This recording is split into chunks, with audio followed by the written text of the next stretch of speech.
Good afternoon, and welcome to the Jewish Policy Center webinar. I am Shoshana Bryan, Senior Director of the JPC and your host.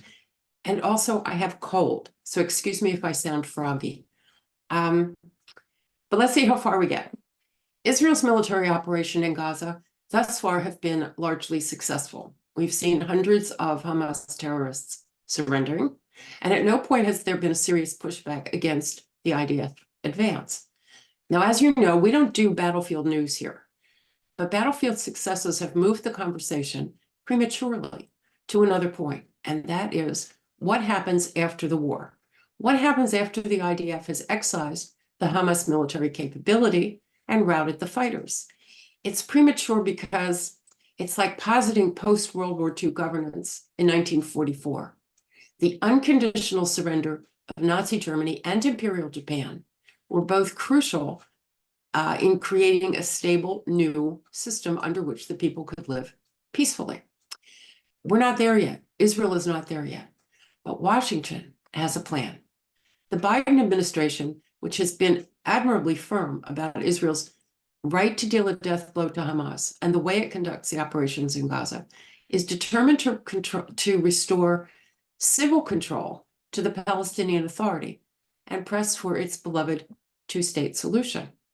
And it is increasingly losing patience with Israel. Our guest today is Sander Gerber, a man who has proven that a private citizen can move government mountains. But before we get to Sander, let's do the JPC commercial. The Jewish Policy Center was established in 1985 as an organization providing analysis of foreign and domestic policies. We primarily support a strong American defense capability, U.S.-Israel security cooperation, and missile defense. And aside from our security interests, the JPC advocates for small government, low taxes, free trade, fiscal responsibility, energy security, free speech, and intellectual diversity. The last two being in somewhat short supply these days. But right now, our most important job is to support the government of Israel and the legitimacy and security of Israel against anyone who would deny them, and to support the IDF in its defense of the people of Israel and their efforts to bring the perpetrators of the massacres, rapes, hostage-taking, and rocket barrages to justice. You can find us on our website, jewishpolicycenter.org. That's Jewish Policy Center, spelled out, .org. There you can read our insight articles and our magazine, In Focus Quarterly. You can also find 3 years worth of webinars that you may not have had an opportunity to join us for. And now to our guest. Sander Gerber is CEO and Chief Investment Officer of Hudson Bay Capital, a multi-billion-dollar investment firm operating in Greenwich, Connecticut, New York, Miami, London, and investing in markets worldwide, which in itself is a great bio, but there is a lot more. Most important, in my view, is in 2016, an American Army veteran and graduate student named Taylor Force was murdered by Palestinian terrorists in Tel Aviv. Terrorists who would be paid by the Palestinian Authority for their crime and whose families would receive the salaries and stipends if the terrorists had gone to meet the virgins. Sander worked tirelessly to convince the US government to withhold American funds in that same amount from PA. The result was the Taylor Force Act of 2017, one of the finest pieces of legislation, I think, ever adopted. He serves as a member of the USAID Partnership for Peace Fund Advisory Board, and he previously was a member of the Director of National Intelligence Senior Advisory Group and Vice Chairman of the Woodrow Wilson International Center for Scholars. In 2005, President Bush named him to represent the US at the OSCE Conference on Anti-Semitism and Other Intolerances. The OSCE could use another conference. Currently, Sander is a fellow at the Jerusalem Center for Public Affairs. He's a member of the Council on Foreign Relations and the New York Economic Club. And now, Sander Gerber, I am happy to say, the floor is yours. Well, thank you, Shoshana. The intro is a bit long, but thank you. This is a very troubling time because I think the issues affecting Israel go far beyond Gaza, which is a disaster, and the subject of our conversation. But the north, if Israel's northern residents don't move back, I don't see what choice Israel has in the north. And of course, the civilian casualties in Gaza has awakened an anti-Semitism that I have not seen in my lifetime, worldwide. So the topic is what's the solution in Gaza? And no one really has a great solution. But we know that there are problems. We know that Israel can't be stuck in control of Gaza. It's just not, it's self-evident. It's self-evident. And so consequently, the Biden administration is saying, well, no one's raising their hand. The only alternative is the PA. Netanyahu finally now, and it seems to be part of almost an election campaign, is saying the PA has been educating and paying to kill Israelis since its beginning. The PA was kicked out, couldn't maintain control in Gaza. It's essentially a terror sponsoring entity. How can we bring them into Gaza to maintain control in Gaza? Which I agree with. So what is the alternative? Now, it's funny, with respect to Gaza, many of the Israel haters say, well, what can you expect? The attacks, the Hamas attacks, Israel had occupied Gaza, but Israel pulled out of Gaza in 2005. In 2006, Fatah lost the election to Hamas. In 2007, Hamas kicked out the PA. So where's the occupation of Gaza? It's an open-air prison, they say. Well, the Hamas 1988 charter says that if you're a Christian or Jew, you deserve to be killed as an infidel unless you live under Islamic subjugation. So that's why Israel doesn't open their northern border. We're about the southern border to Egypt. Why can't Egypt take responsibility? And I think that this starts to get to the crux of the matter, that there has to be a responsibility in the Arab world for their Arab brothers.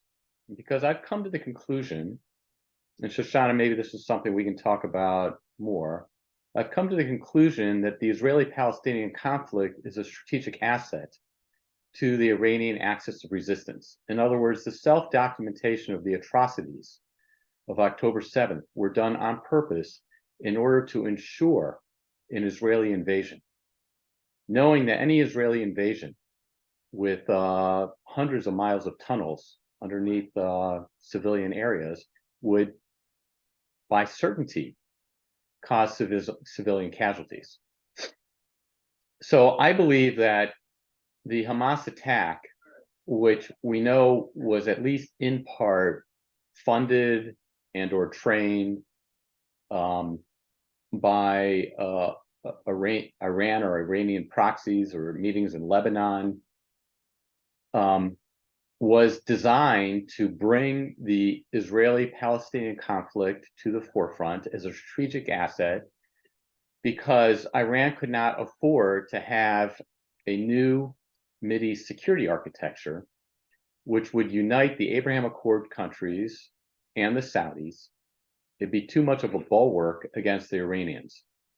And so in order to flip that, they needed to energize the Arab street. And the best way to energize the Arab street is through the Israeli-Palestinian conflict with Palestinian casualties, which is why there's such an emphasis on the documentation of the current casualties and why they needed to ensure that without a doubt, Israel would do an invasion and not just do a mow the grass operation. So if our Arab partners really want to create a regional security architecture to be a bulwark against Iran, they must begin to accept some responsibility for the resolution of the Israeli-Arab conflict.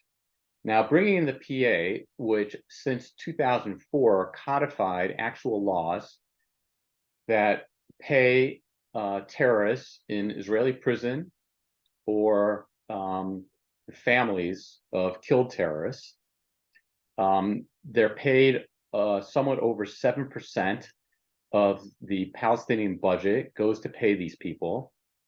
It's over $350 million a year. Their entire social security network is about $230 million a year. The pay for slay infrastructure of $350 million a year pays about 40,000 terrorists, including Sinwar, the guy who was released, and Gilad Shalit, who's apparently the commander in Gaza. The PA pays Hamas terrorists, PIJ terrorists. The difference is that these terrorists from non-Fatah organizations get stipends from those organizations in addition to the regular compensation that the PA gives them. The PA also provides additional incentives for Israeli Arabs. They get a bonus per month. And for Jerusalem residents, they get a further bonus per month. All this is hard to imagine, but it's codified in the laws. And it's enumerated in the budget as well.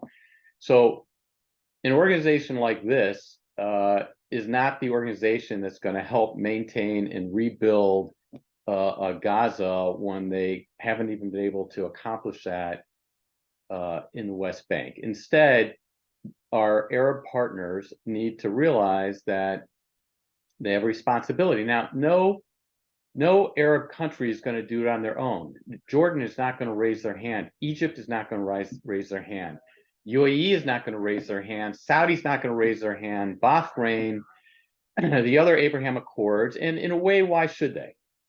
Why is it their responsibility? Well, the reason why it's their responsibility is because these countries share two common enemies. One is obviously Iran and its proxies. The other common enemy that they share is the Arab Street that with the Arab Spring rose up as a challenge, and it's always percolating. And for these totalitarian regimes or monarchies, whatever you want to call them, and by the way, some of these monarchies are really trying to help their people, but they're not democracies. And the Arab Street represents a swath of the population that is inimical to the monarchies. And so recognizing these two common enemies and recognizing that the Israeli-Palestinian conflict energizes the Arab Street as one enemy and is a strategic asset to Iran and its proxies, if these Arab countries really want to join together to form a coalition under the auspices of the United States with Israeli involvement as a bulwark against Iran, they have to begin to take some participation in the resolution, first with Gaza and then later in the West Bank as well. So perhaps there could be a two-state solution. I'm not going to say there can be, there can't be. There are a variety of different possibilities. Maybe there's a two-state solution, but there will never be a two-state solution as long as the Iranian axis of resistance wants to maintain a conflict, because they will not allow, they cannot allow Saudi to join the Abraham Accords. They cannot allow a moderate Palestinian polity to be able to make peace with Israel.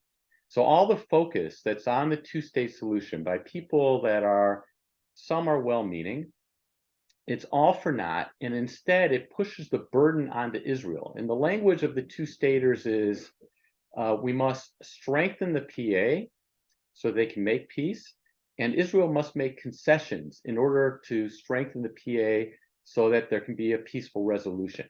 All that means ultimately is that Israel is the bad guy because Israel must make concessions.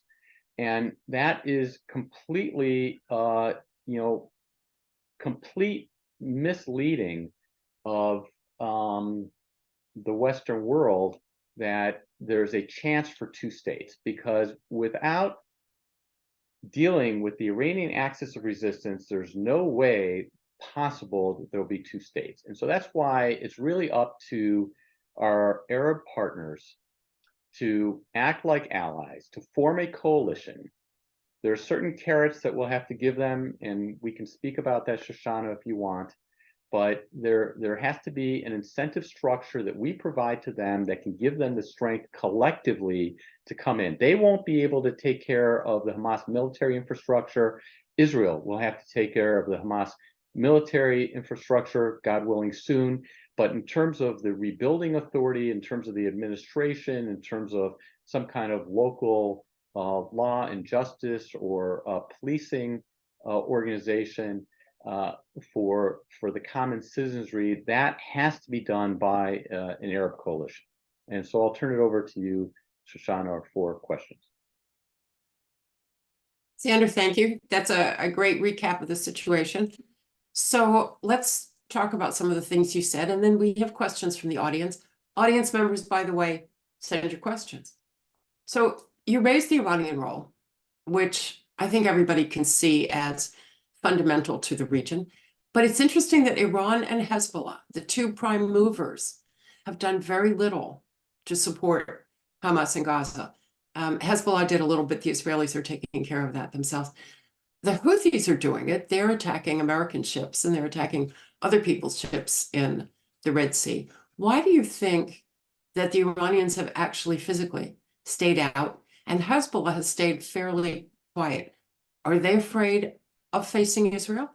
Are the Houthis less afraid because they're facing the United States? How come they're not all in for their guys? Well, I beg to differ with you. I think that the attacks from Hezbollah in a normal situation would have triggered direct Israeli reprisal and maybe even invasion. However, Israel has to deal with the missile threat of Hezbollah.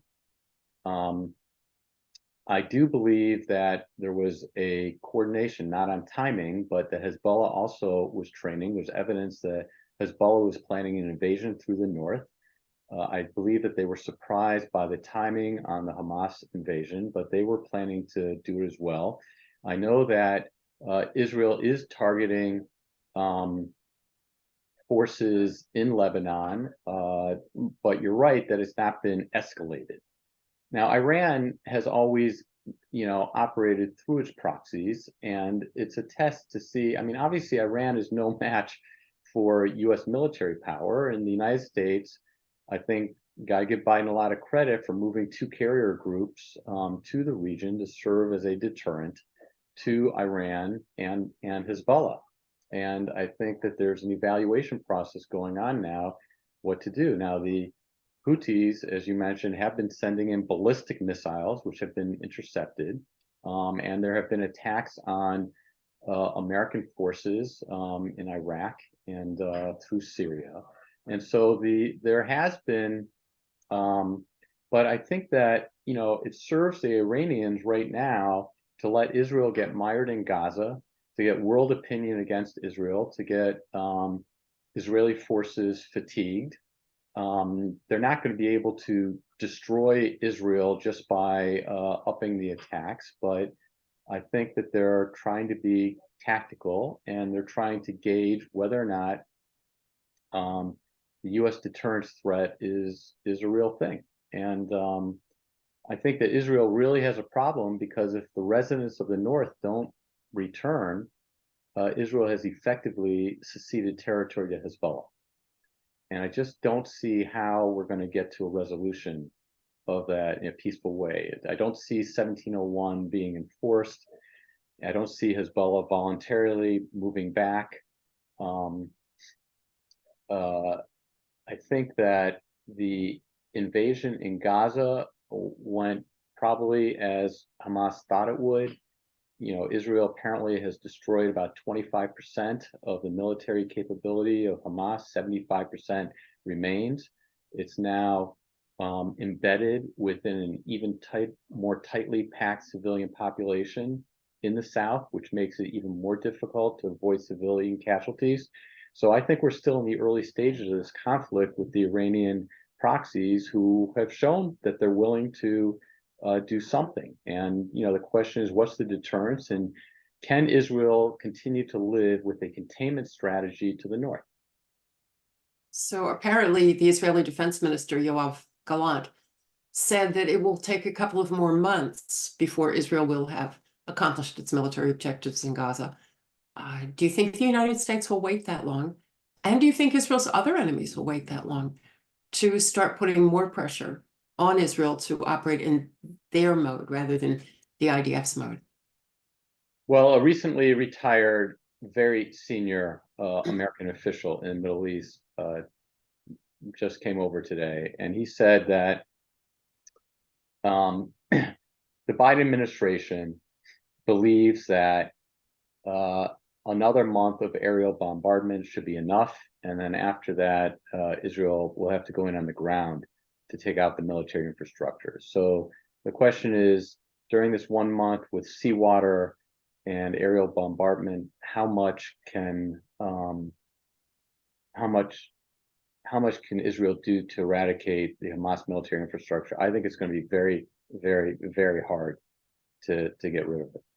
I just it's not impossible, but in order to do so will require significant civilian casualties, especially because Hamas is trying to force civilian casualties, whether by stealing the food and the energy, or by shooting them themselves, or by putting them in harm's way.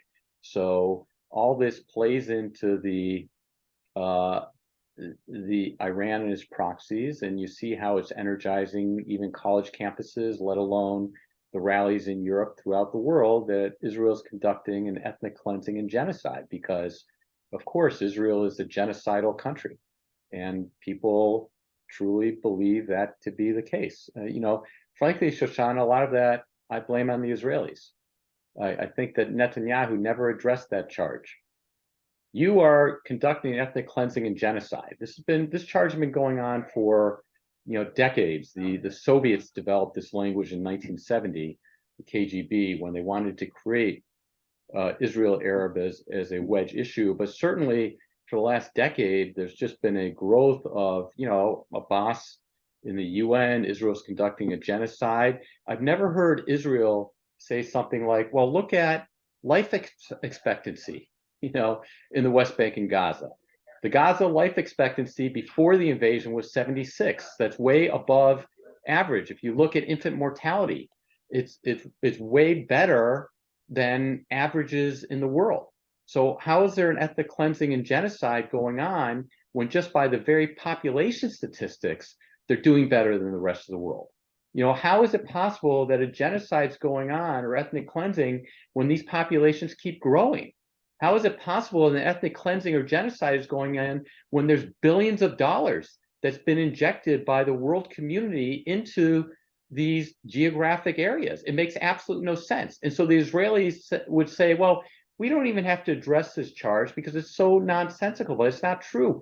By repeated messaging, people will believe anything. And so now when you have a situation that there's Hamas is saying, if we believe Hamas, there's 18,000 deaths, and every death is a tragedy. But Israel's saying there's 5,000 soldiers, or Hamas, whatever you want to call them, terrorists that think so. Terrorists. So if there's 5,000, well, they think of themselves as an army. We think whatever. They're bad guys. They're evil, right? So if you look at the ratio of civilian casualties to military casualties when you're dealing with a densely populated area, not as dense as Manhattan, but it's densely populated with tunnels underneath, relief facilities, doesn't seem to me like anything comparable to what we've seen in other battle theaters. And yet the world is awash, and I think the world's awash with Israel hatred because of this charge. That Israel, by design, conducts ethnic cleansing and genocide, which is completely nonsense. Okay, this goes to another thing that you said and raised a question from a listener. You actually asked, why is this an Arab state responsibility? I would say it's an Arab state responsibility because they caused this mess. And specifically, at the moment, you have Egypt saying not a single Palestinian will cross our border to get food and fuel and medical assistance, and Jordan saying not a single Palestinian will cross into our country to get relief from the bombardment. So both avenues of refuge have been cut off by Arab states. Compare that, if you would, for a minute, to Ukraine, where Israel took in the first 3 months of the Ukraine war 32,000 Ukrainians into Israel, not to mention the tens of thousands that went to Poland, that went to Belarus, that went to all the places in Europe that they went. So the Arab states may see Iran as their biggest problem, and they may see Shia Islam as a big problem, but they made this mess. And it seems to me that just making peace with Israel was always insufficient. The Egyptians said, okay, we have peace with Israel. The Palestinians are not our problem. Jordanians, same thing. And now you have Saudi and UAE saying essentially the same thing. So I think where we're left is that if someone doesn't exercise some larger scale authority here, those guys are just going to walk away from their responsibilities, and Israel will be left, as you point out, holding the bag for something it isn't doing. So I would beg to differ. So you're right that the refugee crisis could be resolved by the Arab countries. You're absolutely right about that. But what I meant was the problem from the beginning of the Palestinians become the victimhood of the Palestinians from the beginning. And let's forget about accepting refugees, and maybe they should have accepted refugees a long time ago, and maybe they didn't want to go, whatever.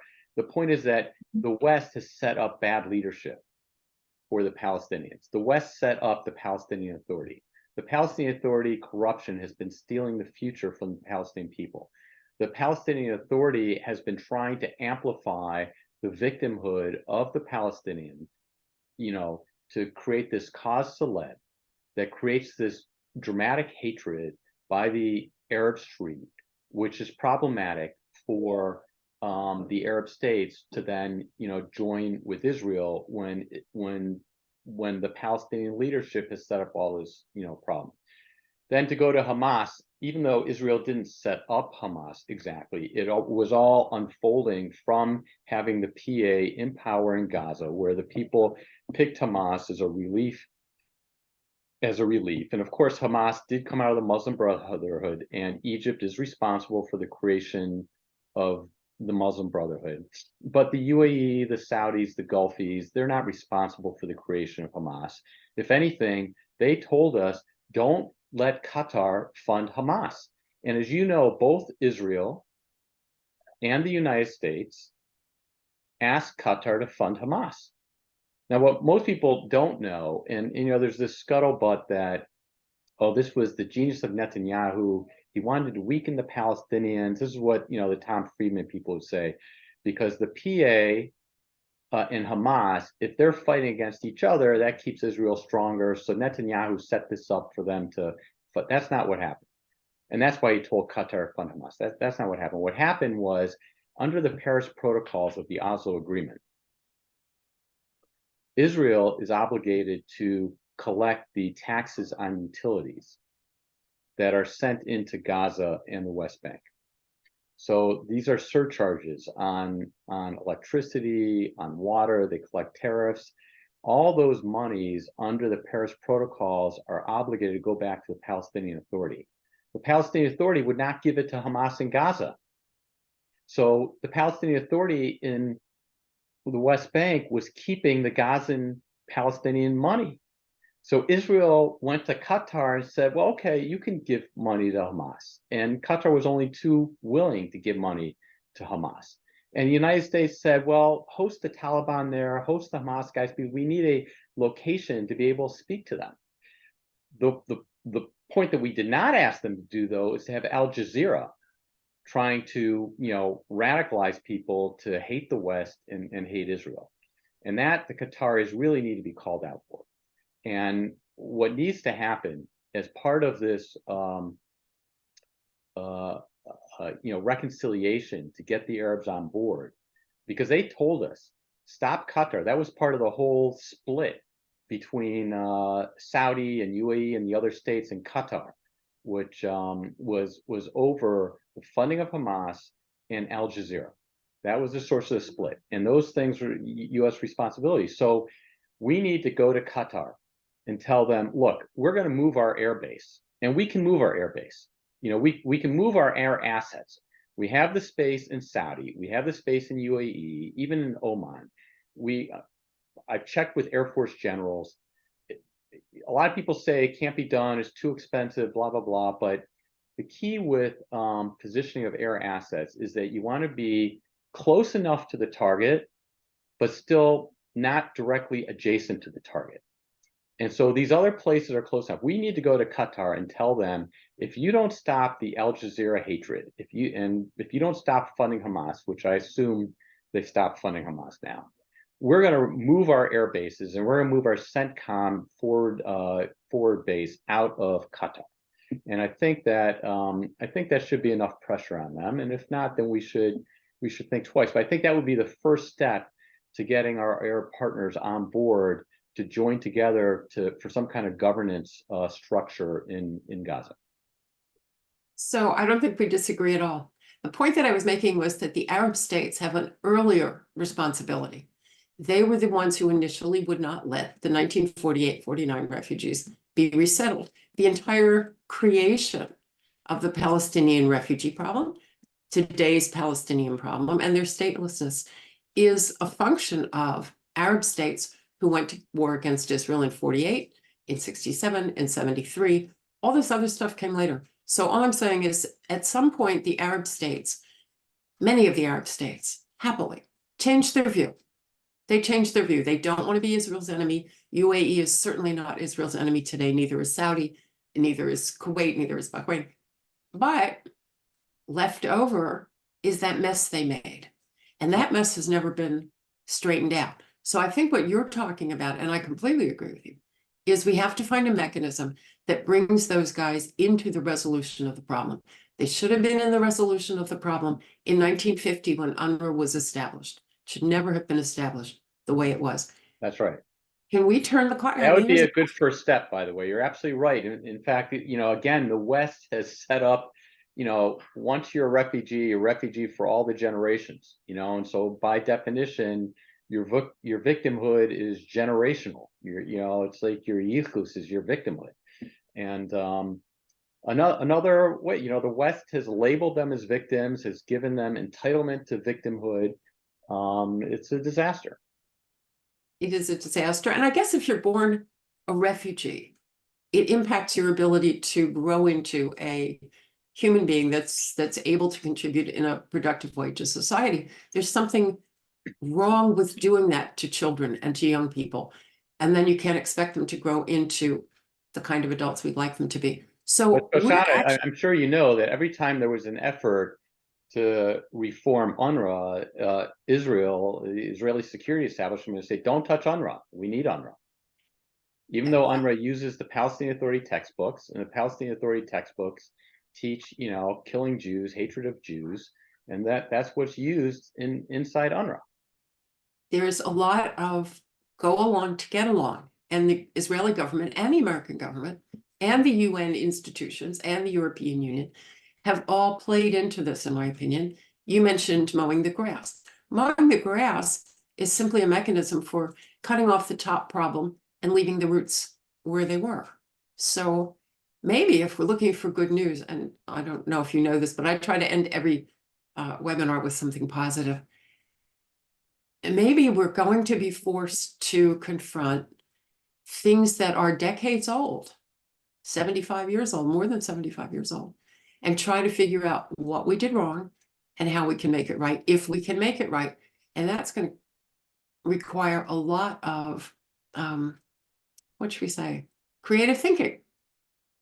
I think creative thinking and diplomatic efforts as well, And the US it's got to be will have done sadly, it's got to be done with U.S. leadership, because I just don't see the leadership coming from anywhere else. And because the U.S. is the greatest country on earth with the strongest military on earth, and because, as I mentioned before, the Iranian axis of resistance is really overlaying it all, and that's something that I don't think that the peace processors have fully appreciated and included in their wild hope that peace is around the corner, that the Iran and its proxies cannot allow a resolution of the Israeli-Palestinian conflict. That's true. They will not allow it. So now you've added another really big problem that needs resolution before you can resolve the Palestinian-Israeli problem. That's And right. that is the question of Iran. And Iran means the question of Iraq, the question of Syria, the question of Lebanon. That's right. Iran in all of those cases. And by the way, it threatens Jordan and it threatens Egypt, That's which right. is one reason that Jordan is so unwilling to operate like a peaceful neighbor of Israel's. I don't know. This is not the question that you and I were going to talk about, but is it necessary to change the Mullah government in Iran? And if the US government is committed to two things, one being a two-state solution and the other being to conversation with Iran, can it be done? Well, I think the United States has tolerated too long Iranian attacks on our servicemen.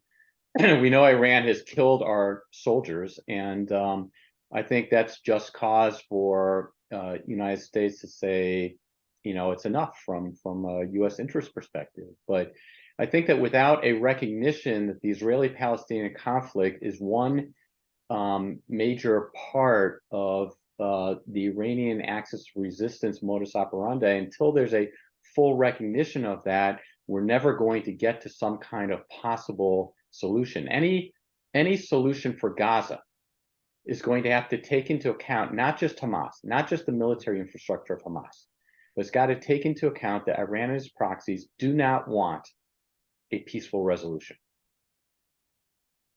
And that would include Hezbollah. So, of course. despite the fact that we put a carrier up there, which I can appreciate as an American, seeing a show of American force in the Mediterranean, somebody has to do something about Hezbollah, and the US does not appear willing. Israel appears willing, but perhaps unable at the moment to do it. But that's going to have to go fairly quickly in order to open the door for progress elsewhere. I think so. I mean, either, the prior Israeli military strategy was one of containment. They're going to tolerate 150,000 missiles at least, of which 20,000 or so are ballistic missiles. Israel said we can tolerate it because Iran knows that if it's used, then, and like the question is, can we go back to a pre-October 7th security framework for the North? And as I said at the beginning, I think a lot depends on what the 140,000 northern residents who have evacuated their homes believe, if they feel secure to go back. Because if they don't feel secure to go back, then there's really no choice, because there's no way that Israel can tell the world, let alone Hezbollah, that we're seceding our territory. So what happens if the US government stays wedded to the, quote, two-state solution, which is a very, as I think you've really very well explained to us, a narrow solution to a very broad problem? What if the US remains wedded to a so-called two-state solution? I have a couple questions. One, the residents of Gaza threw out the Palestinian Authority. First, they voted it out, and then they had a civil war and they threw it out. What makes anybody think they will take them back, number one? And number two, PA has proven itself corrupt and dictatorial in the West Bank. Why would you not think it would be corrupt and dictatorial in Gaza? Well, I think that's got to be the base case assessment. And I think the US government kind of understands this, but I think it's a matter of exasperation. So if you look at the language, they're talking about a revitalized PA. So they're saying, look, we have this structure from Oslo where there's this Palestinian bureaucracy that has many of the organs of government, including a security services, and we'll just revitalize it. We'll put in new leadership. We'll change out some bad apples, and we'll use that existing infrastructure and just bring it in. And it's just a complete pipe dream. Like the U.S. government, since the understanding from the Taylor Force Act in 2018, it's now been 5 years, has been telling the PA, you got to stop paying terrorists. And they've been stringing along Hadi Amar and others, and before that, Jason Greenblatt saying, oh, we'll change. Look, I'm Abu Mazen. I don't like it. I don't like paying terrorists. I'll change, but geez, you gotta give me some time. It's hard. And behind the scenes, they say, well, we'll have just different bureaucracies make the payments. So it won't be from the prisoners ministry. It'll come from, the sanitation ministry. We'll pay terrorists. We'll give them jobs there, and then it won't show up in the general budget. There's been a lot of obfuscation, but there's no notion whatsoever that the PA will reform. In fact, the PA can't reform because the PA leadership is filled with former terrorists. People who were formerly imprisoned terrorists, because according to the PA laws, a man who was in jail for 5 years, for 10 years, or a woman who was in jail for 5 years has to be given a job within the PA bureaucracy, and their job has to pay at least as much as they were making in prison. So there's an obligation to hire these people in. So what you have is more akin to a racketeering enterprise. It's not a matter of just replacing, Abu Mazen, and you got, Salam Fayyad. There's an idea now to bring in Salam Fayyad, and he'll be, and everything will be hunky-dory, but it's not about that. You have an entire infrastructure, a bureaucracy that's filled with Israel haters. And so, maybe the PA didn't do command control like Hamas. The PA just, just incentivized and rewarded terror and glorified terrorists. It didn't actually plan terrorist attacks, so maybe that's marginally better, but not in terms of rebuilding Gaza. It's a pipe dream. So say that again, because I don't think people know this. In the laws of the Palestinian Authority, when a terrorist gets out of prison, what is the obligation of the Palestinian Authority? Because I know people don't know this. So the PA in the Palestinian Authority in 2013 enumerated laws for released prisoners. The original law in 2004 said released prisoners will get benefits, but it didn't enumerate what those benefits are. So in 2013, they came out with a scale that, based upon the number of years in prison, you get a title and a position either in the civilian bureaucracy or in the military bureaucracy. So if you want to become a general, you need 25 years in prison, and then you become a general in the PA security services. If you want to become a cabinet minister, you need 25 years to become a cabinet minister. If you're going to be a deputy cabinet minister, you need 20 years in prison. And so that's in terms of the role and title, which is specified because the PA recognized they had a whole team that worked on this, and I have the think tank report. They said we need to standardize the national struggle, and it's not fair to treat people differently based upon because people made different contributions. If you kill one person, you are entitled to much more than if you just wounded a person, and so. They tried to create with some kind of standardization so that people could understand when they're released from prison, what role they would get into. Then there's also the monetary compensation, which, as you know, goes up depending upon your years in prison. There's a salary scale, and they term it a salary, and your salary goes up based on your years in prison. And if you're in jail for 5 years, you get an annuity for the rest of your life as a man. But if you're in jail for 10 years, that's when they're obligated to start giving you a role in the bureaucracy. So the bureaucracy is filled with former terrorists, and that's why it's not a matter of just replacing the head guy or even a few ministers. It's throughout. It's like the mafia with the racketeering charge against the mafia. You can't just replace one person and think it's going to become like the Salvation Army. So that actually brings us to where we were a few minutes ago. The depth to which these things are sunk into the system. In other words, UNRWA is sunk way deep into the system. It's not just a matter of moving the money. UNRWA is the school teachers. UNRWA is the medical personnel. UNRWA is all of those things. So it's dug way in. The Palestinian Authority, as you point out, it's not just about moving Abu Mazen and a couple of corrupt cronies from the top. It's dug into the system. Qatar is dug into the system. Al Jazeera is dug into the system. Iran certainly is dug into the system. How do we move? What would you say is the priority? Let's say you're the United States government, Biden administration, you've decided, look, this is not working. None of this is working. I've got to find the first thing to do first. After Israel is finished, the military operation. Well, What's my first thing? I think the first thing, as I mentioned, to build goodwill amongst our Arab allies is to go to Qatar and make demands and rip out Al Jazeera. So that it's no longer energizing the Arab Street and Muslims throughout the world against the West and against Israel. I think that's the first step, and I think we have a leverage against them. I think the second thing is that we should enter into security agreements like we do with Bahrain, bilateral security with the Joint Comprehensive Security Protocol. I think that it puts it above a major non-NATO ally. We entered into it in September with Bahrain. It enables the integration of military and intelligence systems with our systems.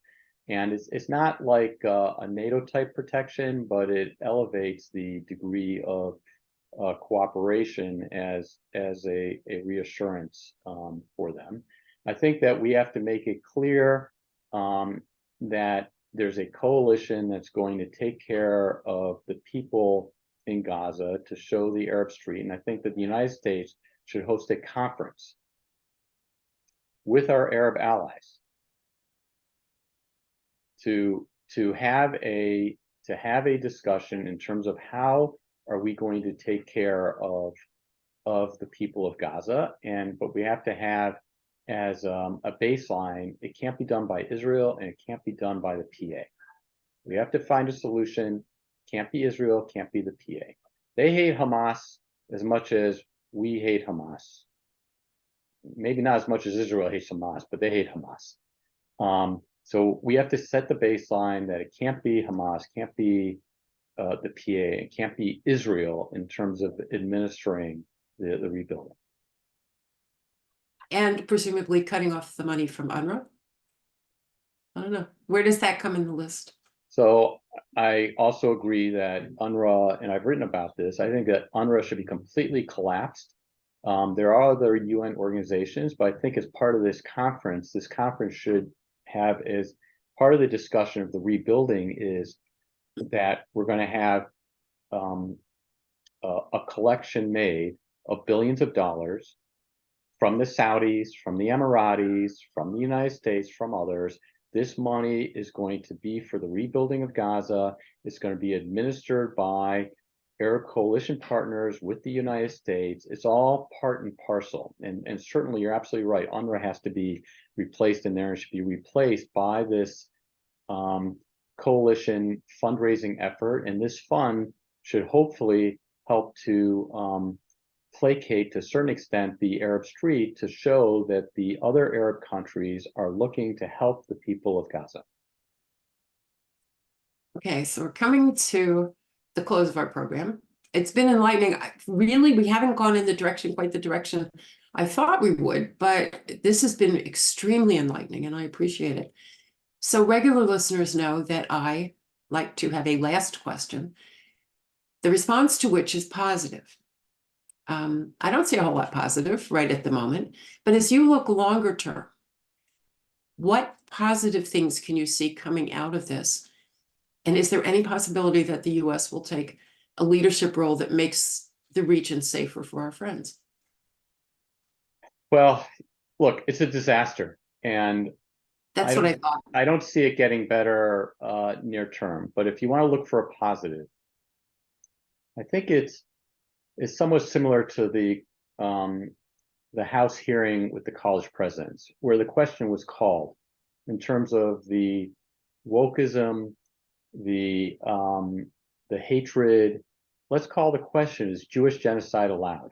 And I think that this calls the question for the United States, for the Israeli security establishment, for our Arab allies, will we tolerate these radical elements? And in order to have the force of will to deal with the Iranian axis of resistance, which the United States and others have been avoiding forever, it's possible that this moment is what's going to hopefully congeal, coalesce the effort to understand that we must, at this point in time, confront Iran and its proxies. And I don't know if it means necessarily regime overthrow in Iran, but it certainly is a zero tolerance level for any aggression. No more ballistic missiles, no more attacks on American bases, no more Hezbollah rockets. We have to go to a zero tolerance level at a minimum. We have to go to a zero tolerance level with Iran and its proxies. And perhaps at this moment is what will trigger that. It's not quite optimistic, but I think it will do. At least it points us in a direction, because you can't get where you want to go unless you know who your adversaries are and unless you make a determined decision to deal with them. So I think you've laid out a pathwork, a framework for moving forward, perhaps for making life better for the Palestinians. I mean, there's nobody I know is opposed to them having a better life. The question is under what circumstance and whether it is tolerable security-wise for the state of Israel. So I thank you, Sandra Gerber, for an enlightening hour and for giving us a framework for looking at the future as the IDF takes care of its business in Gaza. Thank you. Thank you, Shoshana.